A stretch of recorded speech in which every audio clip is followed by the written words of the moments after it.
Agora, eu vou falar com vocês sobre o que está sendo articulado e como que a gente pretende criar essa proposta que se chama Empresa Brasileira de Dados. De novo, fazendo uma análise de conjuntura, nós entendemos que os dados, eles são um bem, são um patrimônio, né, dos seres humanos. No caso da população brasileira, o nosso país, o que nos identifica, a nossa cultura, os nossos costumes, as nossas alegrias, nossa música, tudo isso, os dados nascem com eles. Então não existe um brasileiro sozinho dono dos seus dados. E automaticamente não pode existir uma empresa que abuse desses dados, que abuse da população brasileira. E como é um mercado muito novo, falta uma linha de conexão entre as gerações mais novas e gerações mais velhas para entender por que tanta gente está brigando no mundo sobre esse fato, né, que são os dados. Vamos colocar que depois da internet nós tivemos aí um divisor, né, da nossa sociedade de forma global, que é você ter uma fronteira, uma pista completamente digital, algo que você acessa através de aparelhos específicos, que é a maior rede de comunicação do planeta. Qualquer um pode ter voz. Os indivíduos, eles nascem nos seus territórios e eles têm aí, como eu falei agora há pouco, a cultura. E a internet, ela trouxe a cultura global para muitas coisas. O Brasil, falando em termos de cultura e mercado de internet, é um dos países que mais consome internet. Tem milhões de telefones, milhões de pessoas acessando as redes. Só que até a invenção do smartphone, isso ficava no nosso bolso. E não existe uma regulação das redes no Brasil. O Marco Civil da internet, ele veio já depois de quase 30 anos que a internet tinha sido inventada. E está caindo, né? As grandes empresas estrangeiras do mercado global de dados, que tem mais usuários do que populações de alguns planetas, de alguns países, elas querem esse conhecimento porque isso gera dinheiro para elas. Esses dados das culturas de todas as pessoas é mais ou menos assim: você está produzindo conteúdo por existir. Quando você acessa uma plataforma, seja para postar fotos, seja para guardar seus arquivos, seja para você assistir alguma coisa, essas empresas sabem que você está ali e elas ganham dinheiro com isso. Então, a Empresa Brasileira de Dados, ela surge para poder cuidar dos nossos dados. Ela é uma empresa que ela vai criar tecnologia nos mercados que hoje são dominados pelas Big Techs. É como se a gente estivesse abrindo uma Embrapa, uma Embraer, né? Vamos lá, a Embraer, ela desenvolve tecnologia aeroespacial e está aí fazendo um trabalho excelente. A Empresa Brasileira de Dados, um amigo meu deu a sugestão da gente chamar de Databras, eu gosto, ela vai entrar no mercado competindo com as empresas de tecnologia que já existem. E as pessoas falam: mas como é que vai fazer isso? Vai ser muito caro. Não, olha só, a gente já tem hoje integração em tecnologia brasileiras, como por exemplo o Pix, o nosso sistema financeiro, o nosso sistema de previdência, o GovBR, por exemplo, né, de identidade. As plataformas já estão desenvolvidas.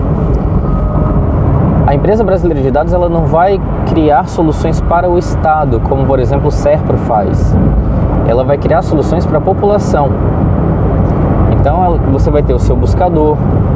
Esse buscador pode ter uma lógica diferente de quem paga aparece primeiro, que é o grande problema, por exemplo, do Google.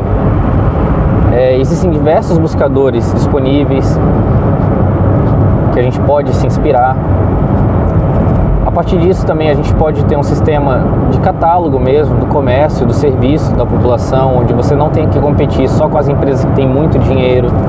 Isso vai democratizar o acesso localmente aí no seu bairro, para que os negócios locais, as pessoas daquela localidade voltem a ter espaço como tinham na rua antes, para abrir o seu espaço, mas espaço de comunicação nessa rede. A empresa brasileira de dados vai criar essas soluções. Também um serviço de streaming e de upload de vídeos, né, onde você vai poder produzir os seus conteúdos e não vai ter um algoritmo lá que é alimentado pelo ódio, mas sim pela relevância do que você produz, pelo você colocar, por exemplo, esses influencers numa estrutura da empresa brasileira de dados. Eles teriam que saber do que eles estão falando, então o nível de manipulação da informação cai muito. A empresa brasileira de dados, ela permite isso. Para executar essa história, o piloto que a gente já desenhou e o estatuto que está em construção, ele vai atuar em 3 eixos, que é o de produção tecnológica, o eixo de capacidade de atendimento e o eixo de responsabilidade social. Então, por exemplo, a gente sabe que a internet é um mercado trilionário, global, né? E com uma infraestrutura que geralmente não está na mão dessas grandes, né, dessas big techs. A empresa brasileira de dados, ela vai criar demanda para a gente desenvolver os nossos satélites de comunicação, por exemplo. A gente vai poder criar aí o YouTube do Brasil, usando essas plataformas como referência, mas com a nossa ginga, com o nosso jeito. E nesse eixo social, que é o último que eu mencionei, você coloca, por exemplo, a questão da escala de trabalho. Na empresa brasileira de dados, ela é de 20 horas. O trabalho, ele não só pode, como ele deve ser priorizado, ser feito remotamente, para a gente ter o mínimo de impacto de infraestrutura. Ali você acessa via GovBR, para não ter alguém usando seus dados por você. Isso combate fraude. O concurso para entrar na empresa brasileira de dados, ele é aberto e contínuo, porque vão ser muitas vagas que a gente vai precisar. E esse concurso contínuo fica lá, uma plataforma de estudos dentro da empresa brasileira de dados, para você poder se especializar no conhecimento dos projetos que você vai querer se envolver. E a viabilidade disso? Existem N empresas no Brasil que, com essa apresentação, por exemplo, entendem o valor que é e como é complicado você depender das empresas estrangeiras hoje para o seu comércio, e que topariam aportar nisso, né? E a gente subsidia com o Bolsa Tecnologia, que é a terceira pauta, que eu vou colocar logo mais. Porque daí, uma vez que a empresa brasileira de dados for ao mercado, o mercado vai querer investir nisso. Então vamos lá, a carga horária, o tipo de trabalho, o concurso aberto, são as tecnologias inovadoras de trabalho que a empresa brasileira de dados já nasce com elas, evitando assim que os trabalhadores, as pessoas que forem executar ali as suas 20 horas semanais de trabalho por projeto que vão atuar, elas não vão precisar se organizar para ter um sistema de trabalho melhor, porque o sistema de trabalho já é pensado e facultativo. Você tem um CPF, você faz o treinamento, tem a vaga, você entra, público, nacional, saca? A sede a gente faria aqui em Brasília pela segunda parte, que é a capacidade de atendimento. Em Brasília nós temos aí os servidores de grandes empresas nacionais. Temos aí capacidade de rodar o piloto da EBD usando a capacidade ociosa aí dos Correios, do Banco do Brasil, do Serpro, da Caixa Econômica, Dataprev. O que é a capacidade, né, de atendimento? existem os computadores, e os computadores eles estão em algum lugar, que são os servidores. São esses locais onde tem grandes instalações com computadores que guardam e armazenam os dados ali. A partir disso, por exemplo, a gente pode oferecer o serviço de nuvem. Ao invés de você pagar para o Google Drive, você tem o CPF, você já tem ali uma quantidade de dados para você poder acessar e não precisar gastar com pendrives e coisas assim.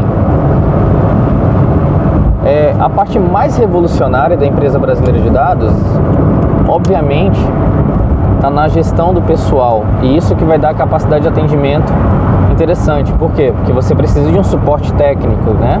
Você precisa atender os clientes. A gente está fazendo um Ctrl+C, Ctrl+V do que funciona no mercado e deixando de lado aquilo que não funciona no mercado. Por isso que 1º de janeiro de 2027 a empresa brasileira de dados ela vem inaugurada por decreto, e o Congresso com certeza vai ficar querendo defender as empresas, né, estrangeiras, mas isso se trata de soberania. Isso se trata da liberdade da gente com os nossos dados. Então, a empresa brasileira de dados precisa de vocês que estão vendo esse vídeo para ajudarem na construção do estatuto, otimizar as ideias que já são boas, trazer ideias que vão ser interessantes para o projeto. Por exemplo, a gestão, né? E aí vem o desenvolvimento tecnológico. A gestão de pessoas faz parte disso, está na centralidade do funcionamento da empresa brasileira de dados. É revolucionário a gente colocar 20 horas de trabalho semanais, proibir hora extra. Por quê? Porque com um cadastro aberto e precisando de recrutamento, com salário base justo, e eu tô falando justo assim, de R$5.000 mês, esse é o salário base para você entrar em algum projeto da empresa brasileira de dados para construir soluções que vão para o mercado e vão trazer dinheiro, e você vai participar nos lucros disso, a população brasileira vai participar dos lucros disso.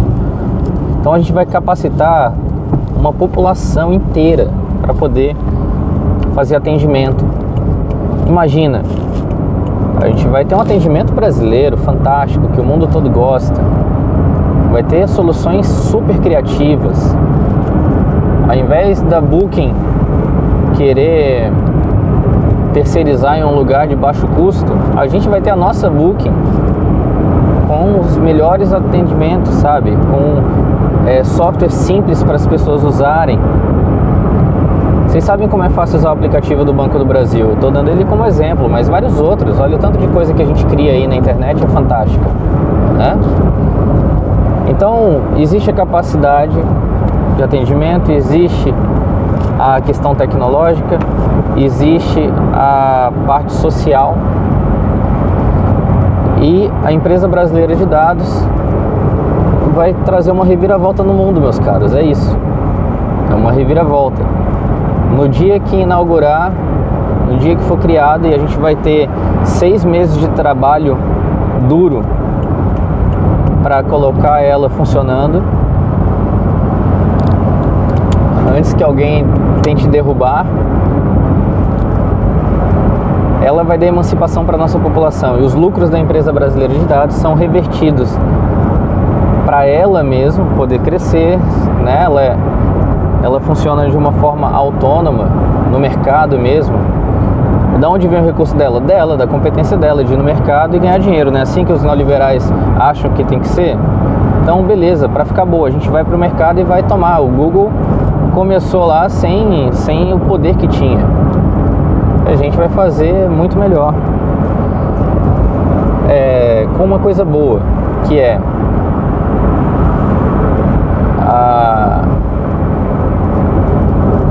a nossa gestão de tempo, né, com essas 4 horas de trabalho diário, 5 dias por semana, ou 20 horas na semana, com sprints, dependendo do projeto, reverte-se o lucro desse projeto para a população e para a empresa.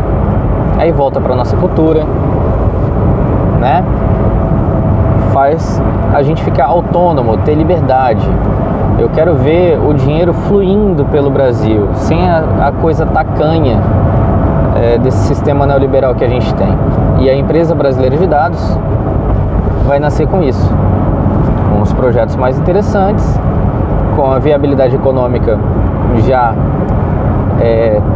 provada e a necessidade estratégica, né, e de soberania como bandeiras aí da defesa desse projeto.